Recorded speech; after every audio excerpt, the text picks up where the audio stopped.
Hey, what's up, everybody? Welcome into the show. Yet another episode of Crushing Fantasy Football. I am Bryce Lockridge, your host of the show. So good to be back, guys. This is my third video posting for the 2025 fantasy football season. We are getting things back into gear, and we have the NFL draft coming up this Thursday. I know you guys are excited. Fun fact, it is my birthday. Now, a lot of you are probably watching this video on April 22nd. I'm recording this at like 11 p.m. at night in Texas.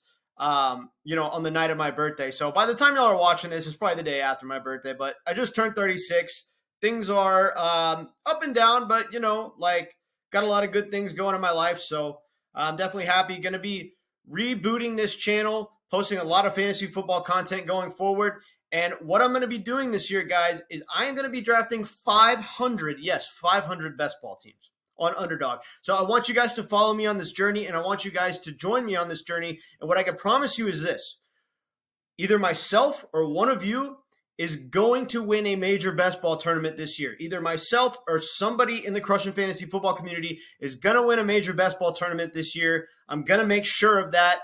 I would love it for me to be myself. I would love it for you to be one of you guys that watches my channel consistently. Either way, I'm going to be drafting 500 teams. I'm going to be live streaming a lot of my drafts, so make sure to follow me on my journey. If you haven't subscribed to the channel already, do so right now. And I'm going to get into my 4 players here that I have on this list that are going in the first round that you absolutely have to take as many shares of as possible. Obviously, everyone going in the first round is a very promising player, but these are guys that we need to make a priority. So I'm going to start with the first player on my list, and that's Ja'Marr Chase. Now, this is a guy who obviously you pretty much have to get the 1.1 to get Ja'Marr Chase. And so, there's not going to be a lot of drafts on Underdog where you get him later than the 1.1. Sometimes people are taking Saquon, but he quite literally never slips past the 1.2. It's going to be the same thing in your home leagues.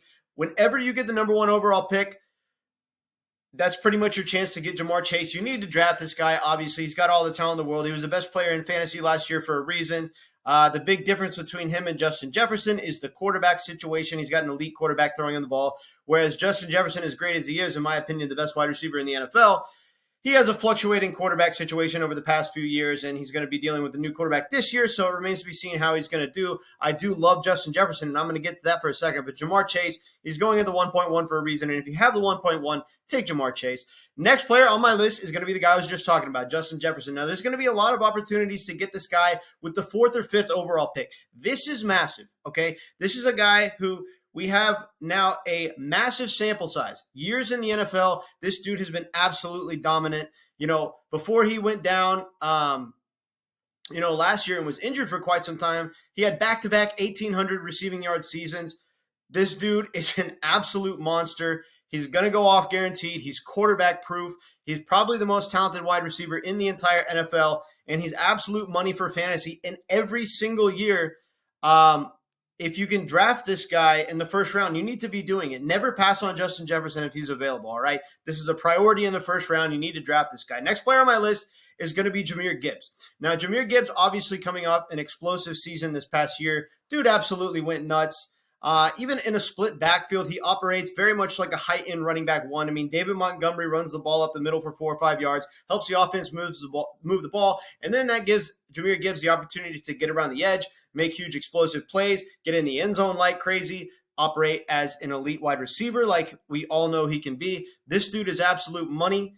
And we see the receiving upside still continue to be pretty good, even with this loaded wide receiver / tight end room. Jahmyr Gibbs still manages to go off in the passing game. This dude is giving you weeks where he gets you 8 or 9 targets out of the backfield. This is absolute fantasy gold. We need to be taking as many shares of him as possible. In my 69 Underdog drafts so far, I unfortunately don't have enough shares of Jahmyr Gibbs, but I'm going to make sure that in my post-NFL draft, best ball drafts, I'm grabbing as many shares of Jahmyr Gibbs as possible. The only reason I haven't so far is because I've really just had really bad luck with where I've been drafting. I mean, I've had a lot of, drafts where I'm 7, 8, 9, 10.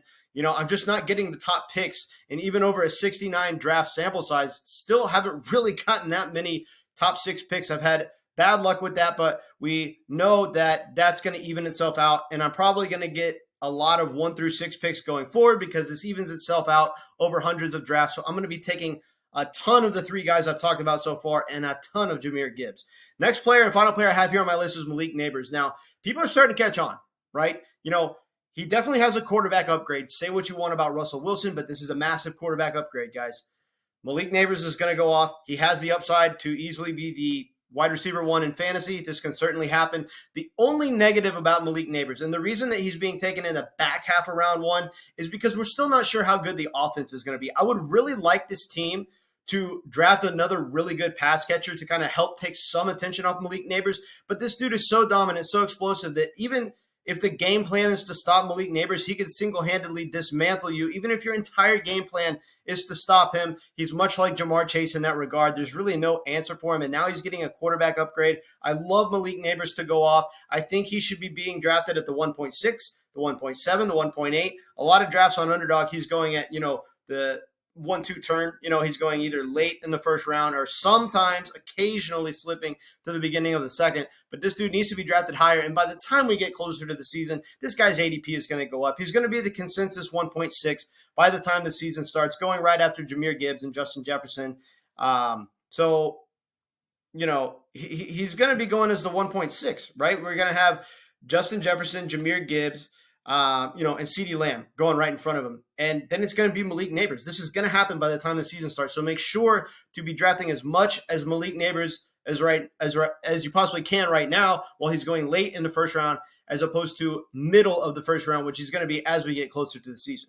All right, guys, make sure to subscribe to the channel. Like I said, we are going to be killing it this year. I'm going to be posting a lot of fantasy football content. Make sure to subscribe to the channel. Draft these 4 guys as much as you possibly can in the first round. Obviously, every first-round player has promise, but these 4 guys really need to be your priorities as far as who you're taking in the first round of Underdog drafts and in your home leagues. So I appreciate you guys tuning in. It's great to be back, and I will catch you guys later.